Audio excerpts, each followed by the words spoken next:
Y para ello lo moderará esta última sesión Enrique Porta, socio de KPMG y responsable de Consumer and Retail Market and Digital Business. El cartel es de auténtico lujo. Participarán el cofundador de Cubo, también estará con nosotros la manager en España de IKEA. Será muy interesante ver cómo han introducido este cash and carry dentro de IKEA, el responsable de Ocado, el primer supermercado online de Gran Bretaña, y también el responsable de Mano, el marketplace para los fabricantes de productos del hogar. Pues un placer, todo tuyo, Enrique, y nada, nos vemos de aquí un ratito. Perfecto, muchas gracias. So thank you very much to everyone, and thank you very much for letting me participate and moderate this amazing roundtable. So, as you know, more and more the customer has been always the king, by the way. It's being placed at the center of the business and impacting all the decisions that companies make. So, in this regard, the customer experience is becoming the battleground for all the companies because it's the way to drive the value proposition differentiation and also to drive the loyalty of the customers to the brands. So in a world where physical interaction, as you can see here, because we are all connected through technology, are being substituted by digital interactions and omnichannel interactions, and also we have seen that the pandemic has accelerated and impacted in this area. Home delivery will be, and it's being dramatically increasing for the coming weeks, accelerating the trend that we have seen in the past year, and fulfillment as the final part of the selling process will be key to deliver an excellent customer experience. So in order to understand a little bit more how companies are facing this challenge and how they are preparing for the future, in order to meet these customer expectations, but also in doing it in a more profitable and sustainable way, I am very glad to present to you the speakers, the participants that will be sharing with me this roundtable, and that will be, addressing these topics in the coming minutes. So first of all, I would like to introduce Víctor Garcia. Víctor is the currently co-founder and COO de Cubo, which is a next generation e-commerce fulfillment startup that offers same-day deliveries experience in the big cities. And so he comes from Amazon. He was responsible for the pantry business in Spain. And I think it will be very interesting how we will be presenting this experience and the services that this platform provides. Second hand, I would like to present to Christian Nutz, which is, I have spelling correctly? Christian, yeah, so she's Belgium and has been working in IKEA for the last 23 years. And I mean, she's the responsible for the customer fulfillment in Spain for IKEA, and also he's working in different projects for global delivery in Central Europe. I would like to also introduce to you Guillem Vila, which is the head of Ocado Technologies Barcelona. And as you know, Ocado is the leader in grocery, in long grocery in the UK, and also is the one providing this kind of services and advisory for companies which are developing the same kind of services here in Spain and other countries in the world. And finally, last but not least, we will have with us Francesco Carabello, which is the Senior Vice President for Business Development in Southern Europe of Mano Mano, which is a marketplace for household products. So thank you very much for being here with me. And I'm sure we'll be addressing all the topics and that will be interesting for the audience. And at the end, we'll have a very interesting questions for you. So I would like to start with you probably, Christian. So taking into account Hello. that, hi, Christian. So taking into account that IKEA was born as a cash and carry, so why we are passing to provide these all kind of fulfillment possibilities, how we are opening all of these options for the customer in order to receive the goods that they are buying in IKEA, and why the customers and how the customers have changed in order you to change your business model to fulfill these needs. So, Yes, buying plastic and assembling furniture has been a natural thing to do for IKEA customers. For some years, not even, and that's more important than ever. Customers are looking for convenient solutions that fit the type. So more and more customers that wants to do a different way of purchasing, so not going to the store, but in fact they want to purchase their goods online, get products delivered at home, and apart from that, the home delivery, they also have a wish that their furnishings are assembled and installed. So to conclude, they want a much more convenience and of course with a continued great value for money. Within IKEA, we want to offer, apart from a great experience when customers come to our stores, we also want to offer a variety of options where actually the customer can choose from.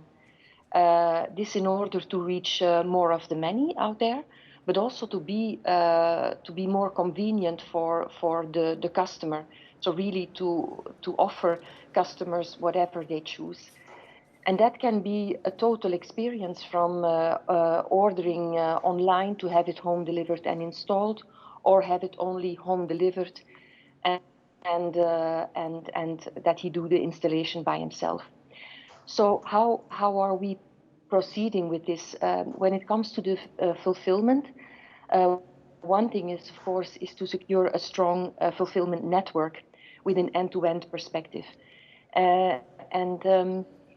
Currently, we have different ways to fulfill the customer home delivery. So we have a central fulfillment option, so where we from a central fulfillment place currently located in Bals, delivering to the customer's home via hubs. We use our stores as well as fulfillment channels to deliver it from the store to the customer. And then we also have a variety of pickup points where actually the customer can go to a pickup point, a collection point, and pick up the goods themselves, both for big truck deliveries as well as for parcel. And how have we evolved over time?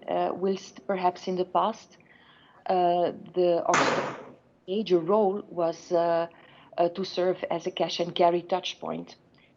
And now they are playing a more important role in the fulfillment network and have now as well a more online fulfillment purpose, where from the store we offer click and collect, we offer click and deliver, we have pickup lockers. And the reason why we want to shift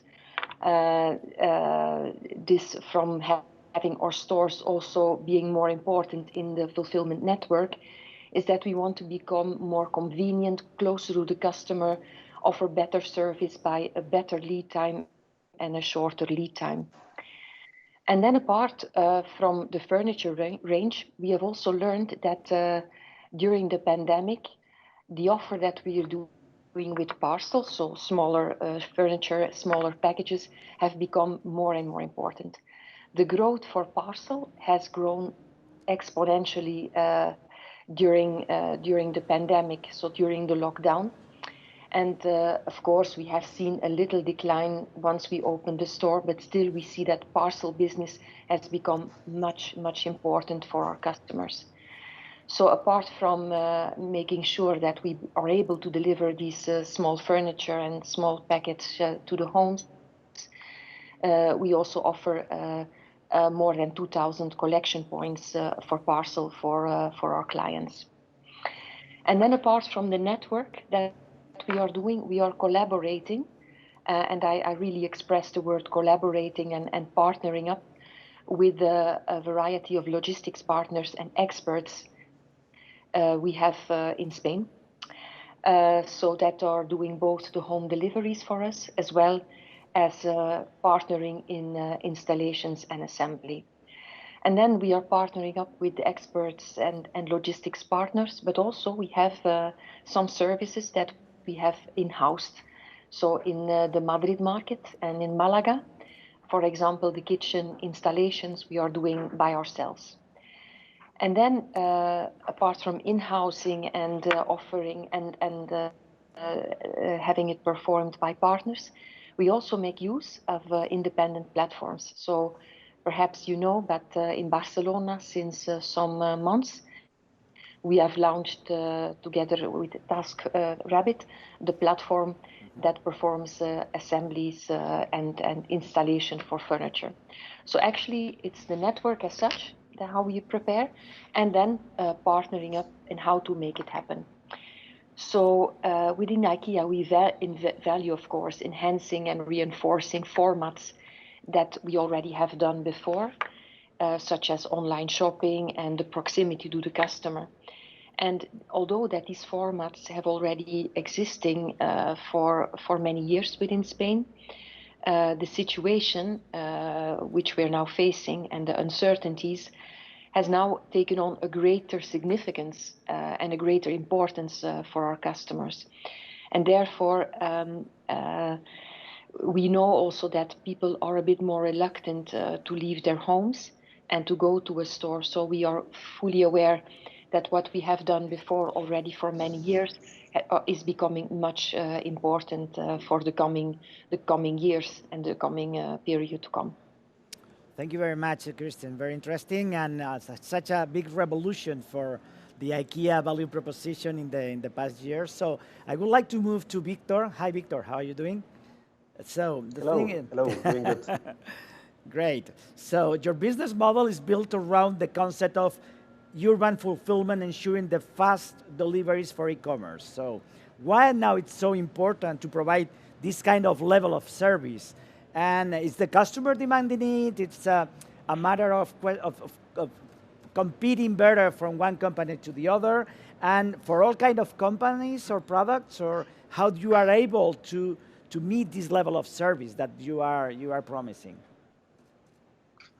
Yes, first of all, thanks for the invite and congrats for the event. It's such a big pleasure to be here. So basically today we are facing a race in the e-commerce sector, especially on the digitally native vertical brands. And we are facing, as I said, a race on the customer experience obsession, especially on the pre-purchase side. So we have several e-commerce brands and the MVVs that have everything in place to ace the customer experience on the pre-purchase side. They have original content, they have amazing products, they have support marketing. So they have everything in place to ace the customer experience there. But whenever it comes to the purchase side, there's a complete misalignment, meaning that they are in the hands of a 3PL, 4PL, whatever, and usually they are facing slow-moving packages, they are facing broken shipments, they are having lack of visibility, for example, in the real-time order tracking or the real-time notification services. So those brands want to deliver in a fast, reliable, affordable, and more personal way. So that being said, if we take a look to the e-commerce logistics or the fulfillment part of the e-commerce, what we see from Kubo is that we have typically centralized models with large and massive warehouses and fulfillment centers outside of the city centers, meaning that much of the time and cost that goes into a package is because it has to be brought from the outside of the city to inside of the city, which is where the demand is generated. So we basically asked ourselves if there was another better way to do that. And we came up with this urban micro-fulfillment center model.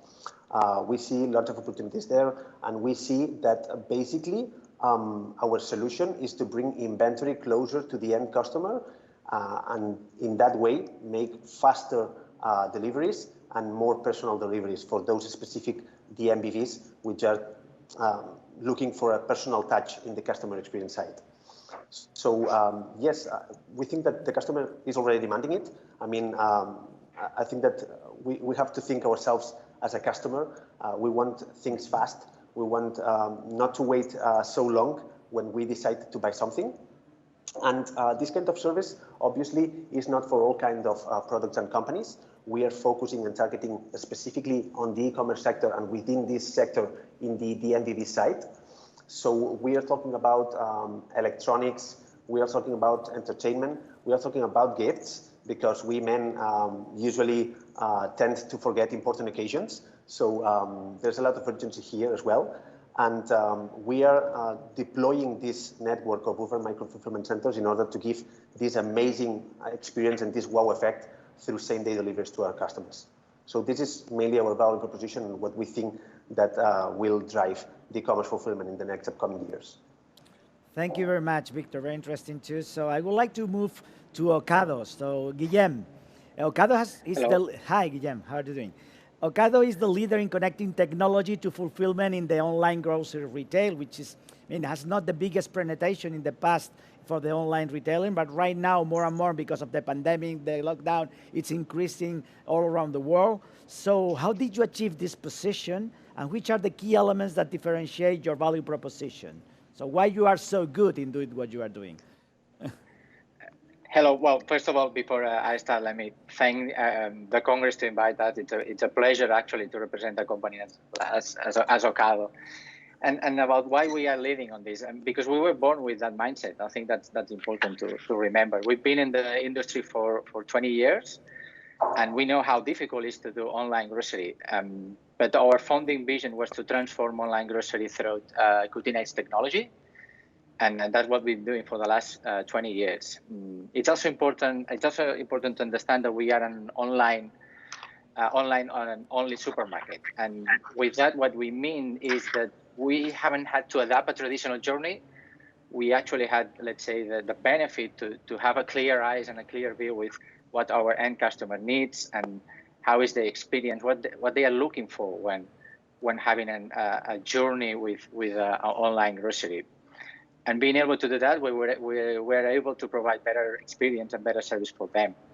If you think about what an end customer would need working with a company on online grocery, it's about fresh food, it's about on time, it's about the range of products that you can offer, the well packaging that we are going to offer them at the door, the convenience of getting to the products, but also working with our partners, shorter supply chain to make sure that you manage your stock properly and things like that.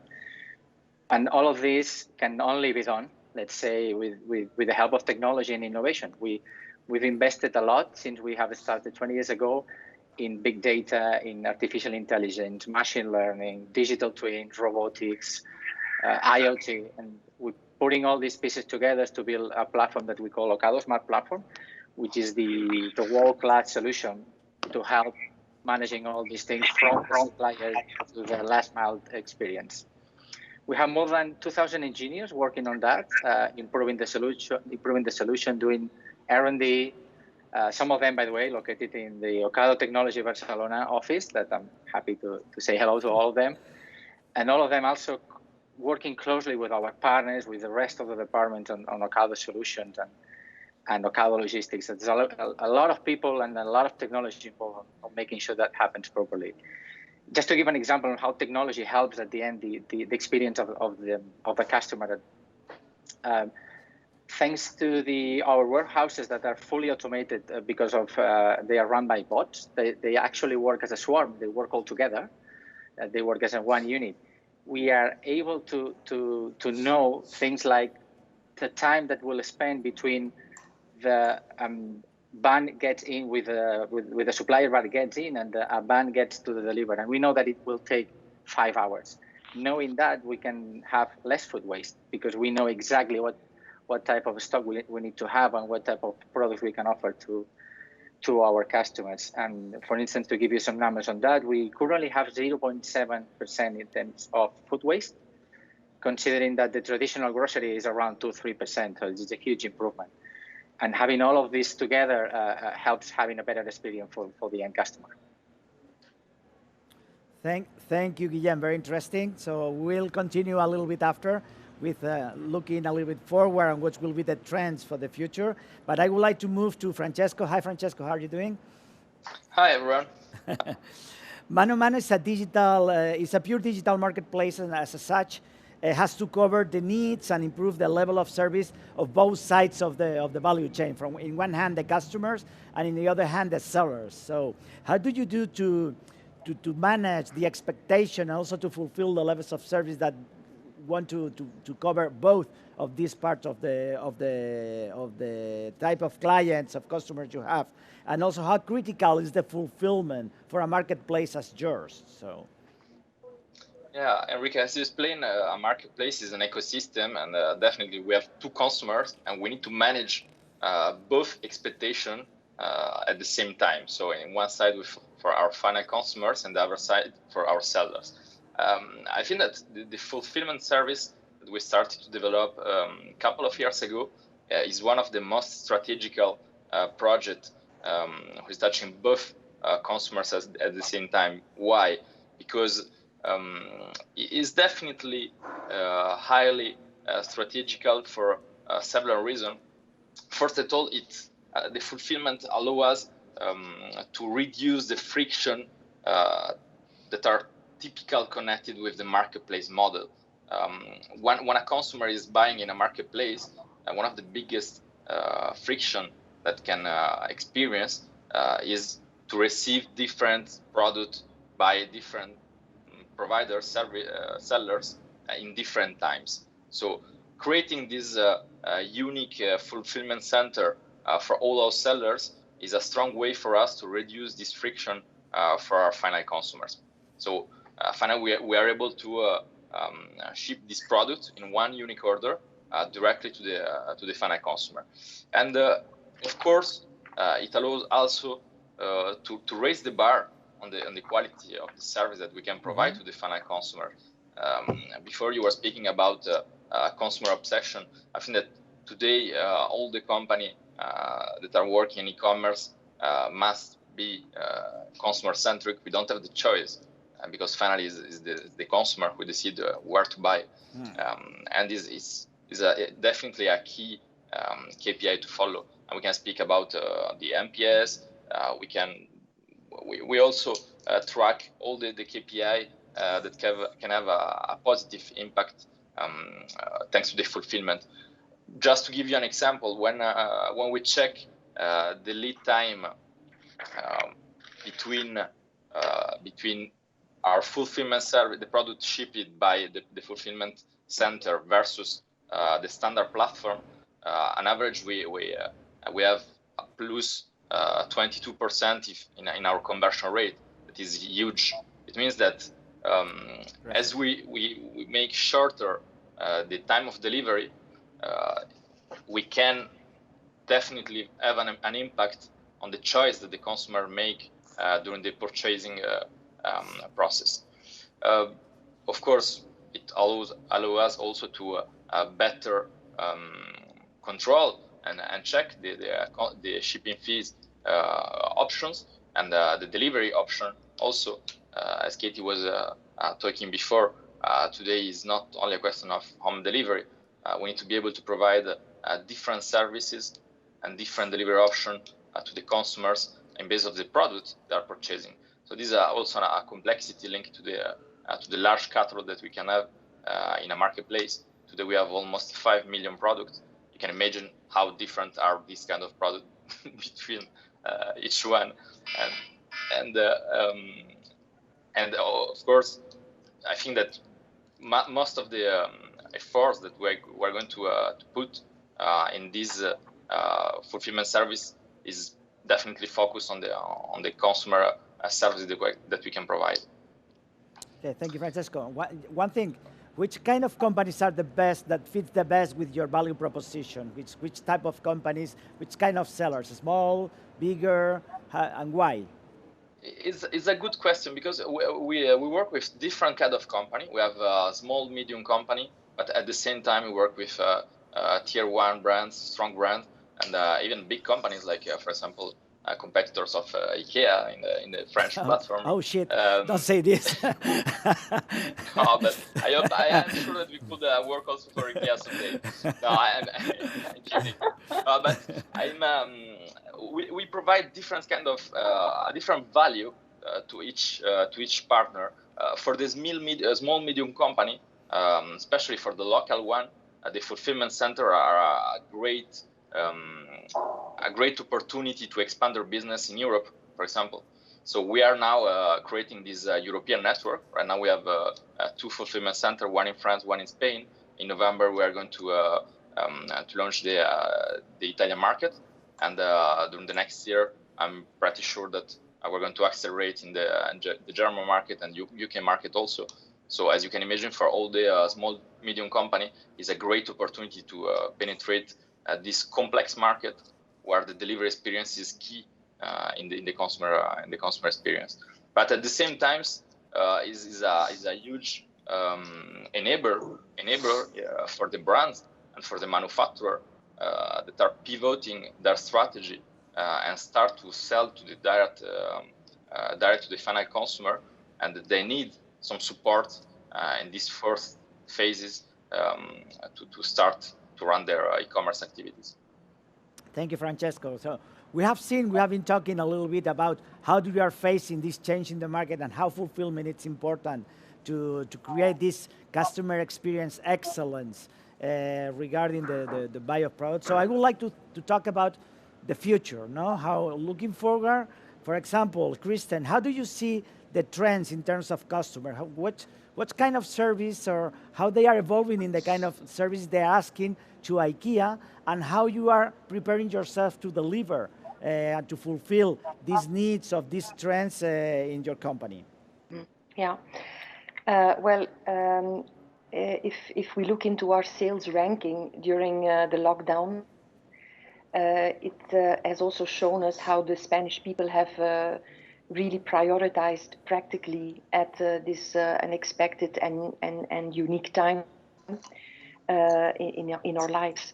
So the home has become a super important place, a kind of refuge, like a warm nest for everybody. And as a result of this, these new circumstances, we also have seen that our best-selling products had a shift. So where during that time, it was a lot associated with tidiness, working from home, the home that had a more multi-purpose.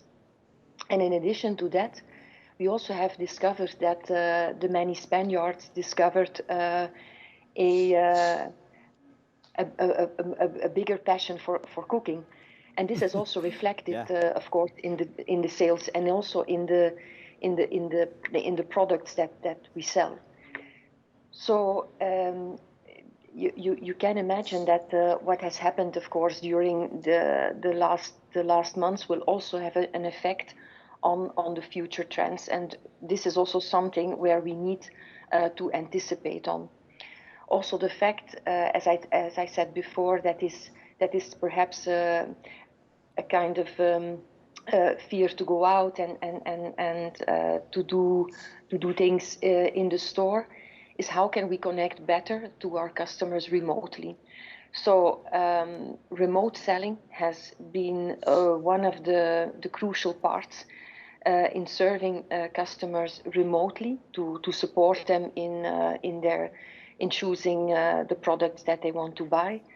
And this is something that we really need to enforce as really a trend to play into. So really to connect more in a digital way with our customers. And then it is about convenience, remote selling, but also not just buying the product, but how can fulfillment play a very important role in actually the year cycle from the purchasing up to the point where the customer wants to, when they buy a new mattress, that we make sure that we collect that mattress and that it comes into a kind of sustainability, circularity, and things like that. So really from an end-to-end perspective, and from that it's really become meaningful. So when we talk about services, it's not just the delivery part, but also what other services. And then we see connected to cleanliness, for example, but also equipment in the house. The technology is becoming really, really important for customers. And how to do that? Well, of course, we offer a variety of products in our range, like 9 to 12,000 different articles. And obviously, when it comes to fulfillment, there is different needs. So when we talk about the kitchen, not necessarily that needs to be delivered the day after. But when we talk about an office chair, when we go back to school, then there is a need that we need to have that the day after. Or if the office chair at home breaks, then there is a need to supply that the day after or within 24 hours. So we really want to look into segmentation, so really segment the products that our customer needs and then segment it into the speed that they want to have it delivered. And then connected to that, not only the speed, but also connected with what kind of service do they want. Most likely when purchasing a kitchen, there is a need for an installation service. But when buying an office chair or buying a product that can be installed by itself, then the delivery is good enough. So then we need to really segment, okay, with what delivery does another service come along. So another trend is that customers are really increasingly interested in companies that have a purpose and a value according to them. So of course, we know that customers are after cheaper prices for delivery services or assemblies. We know that. Also lead time and lead time precision is really important. But we also see that customers are really interested to get connected with companies that are committed to the environment and the community. A recent study shows that around a bit less than 70% the Spaniards believe that companies should act to improve people's economic and social conditions. And this is for us super important for IKEA to anticipate to that, so that we also should act ethically and honestly with our customers and with our IKEA community. So not only with customers, but also with our partners that we work with. So in that sense, we believe that we all should, both our customers, but our community, we should, with what we have seen the last months and experience, is that we all should have the right to a true home. So we think that anyone's right to have a safe life, a safe personal life at home, in a sustainable way and a healthy way.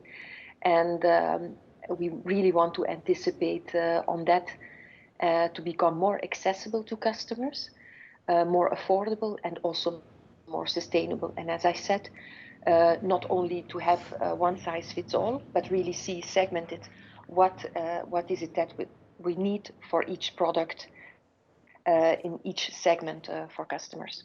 Thank you very much, Christian. So I would like to move to Victor. Victor, we were talking about delivering the day after, even the same day. How do you see, which is your vision about the urban delivery, and which are your ambition at Cubo in this regard?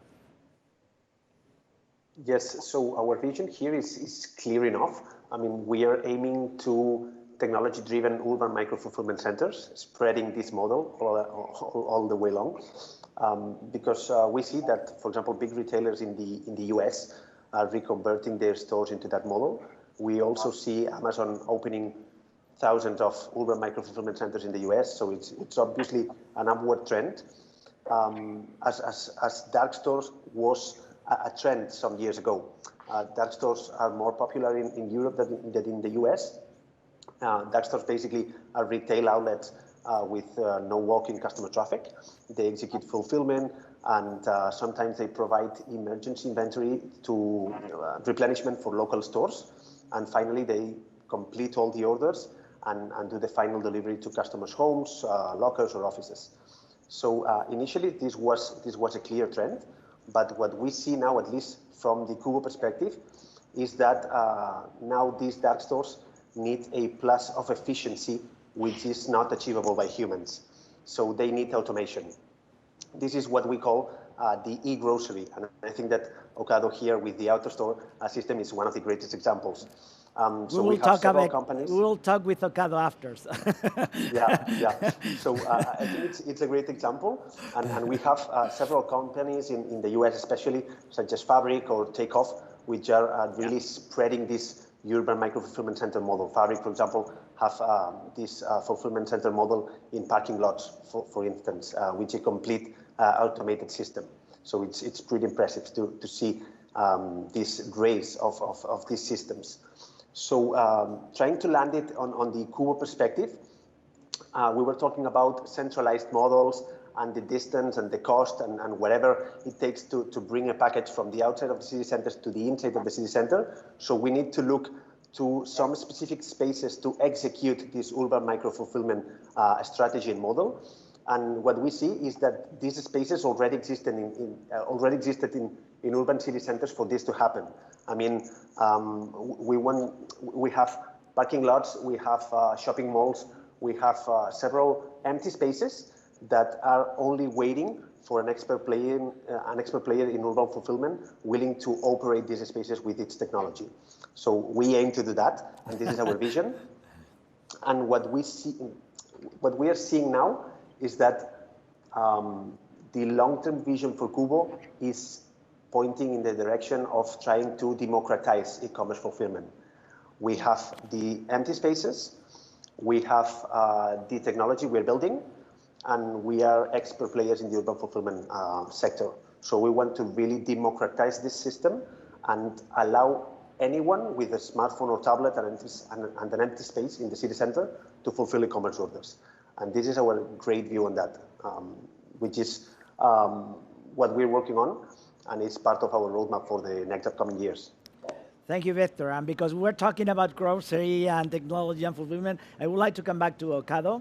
So, Guillem, how do you see the future of fulfillment in groceries, which are more and more we are at home? It's our fortress. We want to be the place we are safe, and we have taken the habit to receive groceries at home. So how do you see in the future in this field, and how you are preparing yourself in order to meet these expectations? We cannot hear you, Guillem. Probably you are mute. Sorry. Great.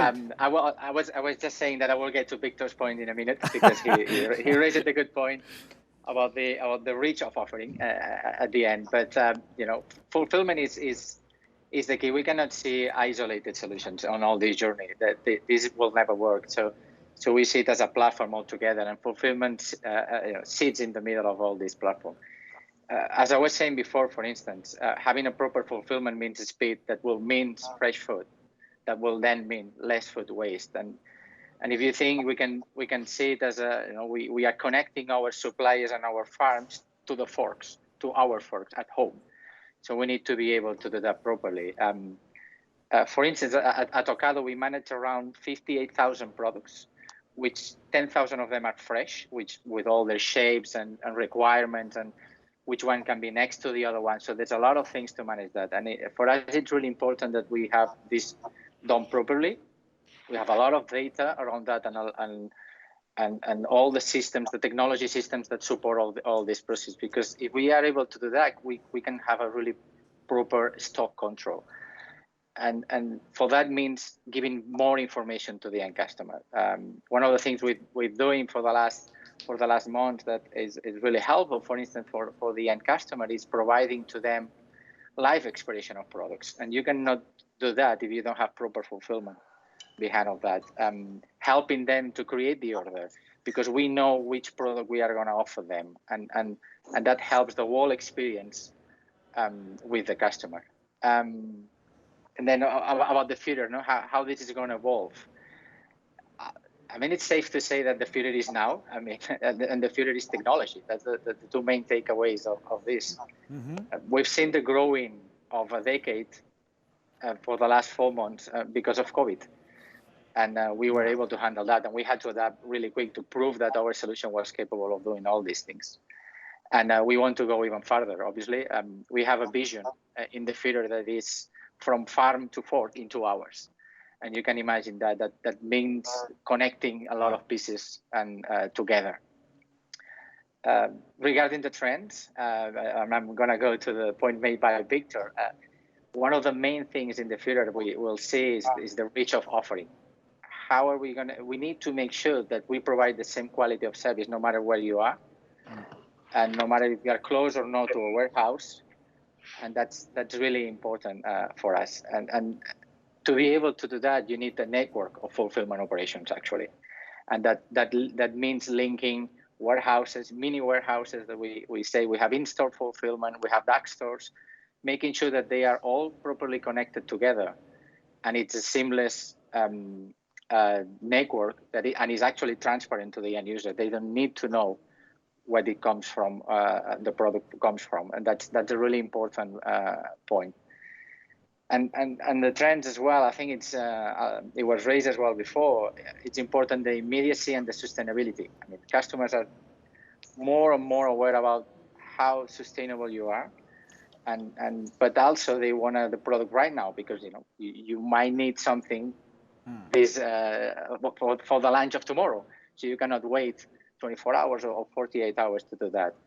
So we're investing really hard at Ocado in fast deliveries, especially for fresh food. We're investing in vertical farmings a lot, so we are able to provide fresh food to with an immediacy to the end customers. And we have already started also some trials in our London stores with a service that it's called Ocado Zoom, which is the idea of being able to order with a 2-hour slot delivery when you need fresh food as well. So we started also on that. And the last thing I think is important, especially for grocery, it's really important, is if you think about how people interact with grocery, when you go to the supermarket, you build your own journey. You don't go to every location of the supermarket. So for us, it's really important as well, personalization on the online grocery. So it's your own experience when you go to the online grocery, and the website talks to you, the e-commerce talks to you. It's not a generic one. It fits what you actually want, because you don't want to go through all the products that you have on the website. So there's a huge push in terms of personalization in grocery. All these trends that it seems far away, we're already building all of them to make sure that they are on the Ocado platform as the time passes. So we have it right now. Okay, thank you very much, Guillem. So I would like, probably I'm a little bit conscious about the time, because we have just 6 minutes to left. So I would like to continue to Francesco, and probably not just talking to you about the future. How do you see the future and the trends for your marketplace, and also what you will be offering to the customers, both sides of the customers in your case. But also I would like to launch after a question for all of you. You have been talking about sustainability, and we all agree that it will be one of the most relevant trends that we will be forced to follow in the coming years, not just because regulators want us to do it, but because the customer will ask to do it, all the companies in the market. So how you can ensure, and it's not evident that having all of these riders, fulfillment processes going into the city centers to deliver at home, we would see a lower level of impact in sustainability in terms of mobility in the city centers all around the cities. So how do you see we can improve in sustainability and reduce the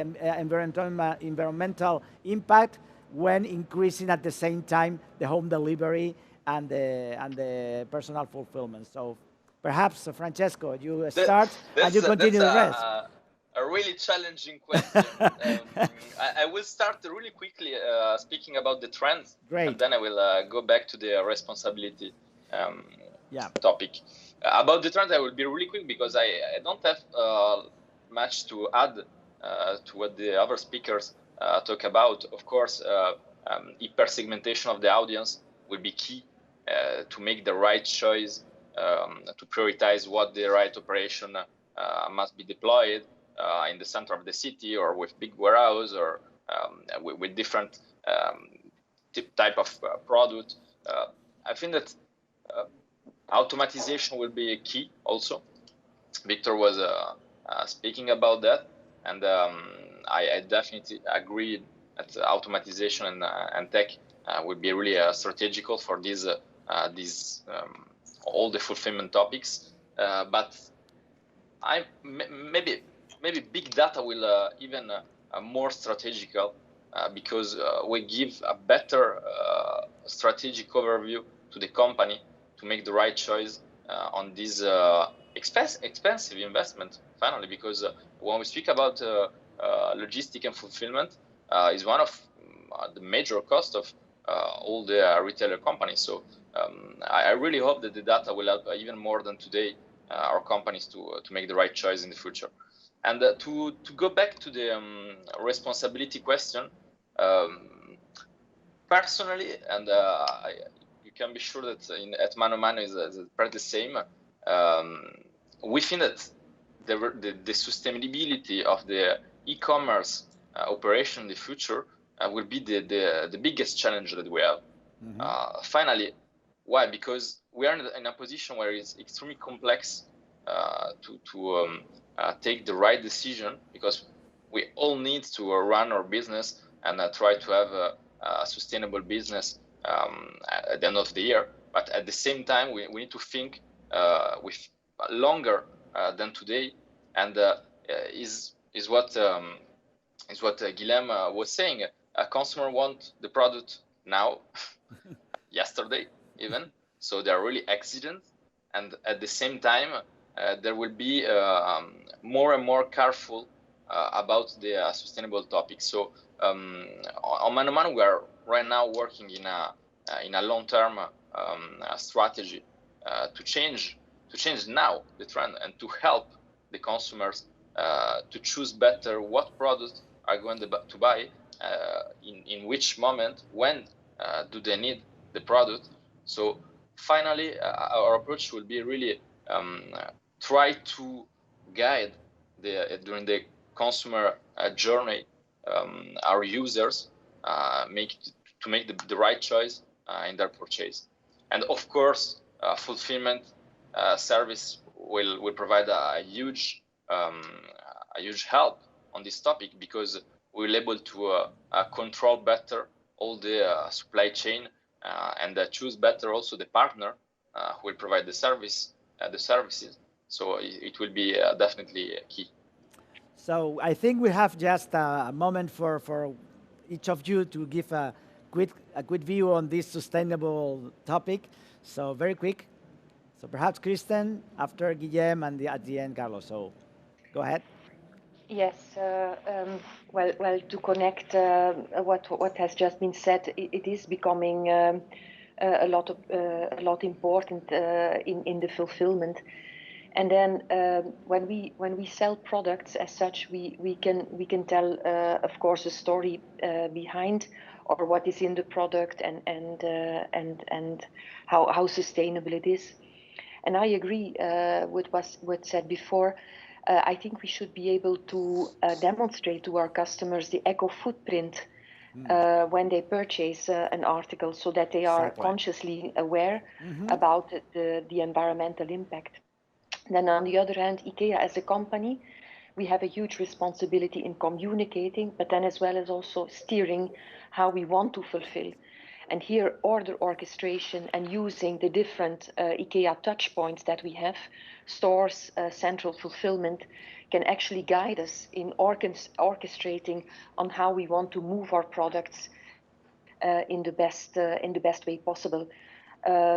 This to decrease the impact on the environment, but on the other hand also to accomplish a fast delivery.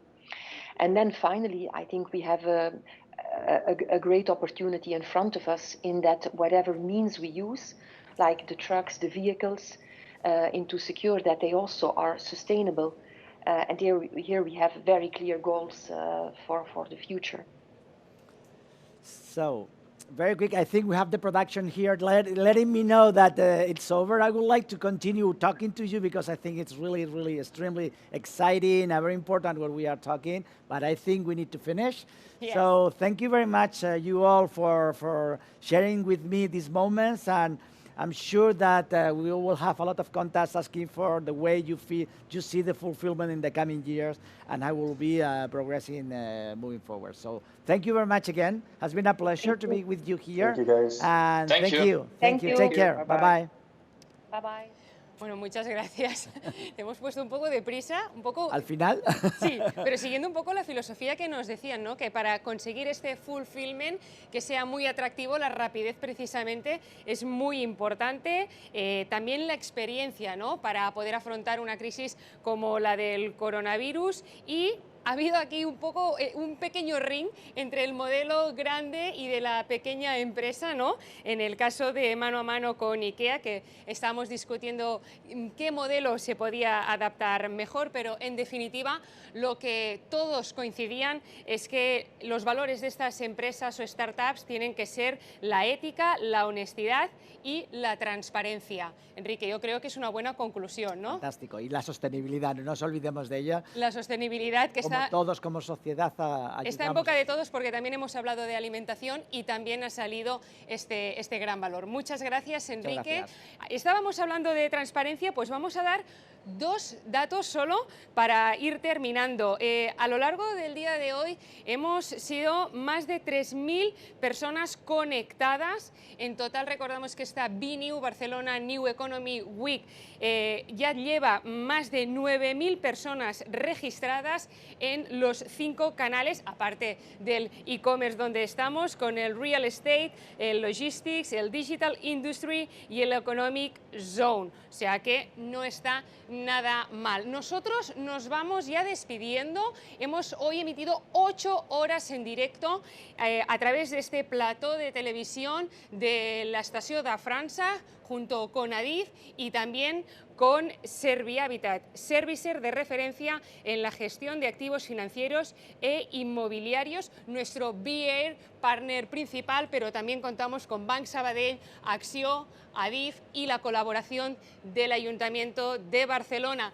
Y desde el Consorci Zona Franca de Barcelona, los grandes organizadores de este evento disruptivo que quiere reactivar la economía después de la irrupción también de la pandemia del coronavirus, nosotros nos despedimos hasta mañana a las 11. A las 11, hora española, hora de Barcelona, porque claro, aquí estamos emitiendo para 5 continentes diferentes y esto de los horarios es un poco relativo. Muchas gracias y hasta mañana.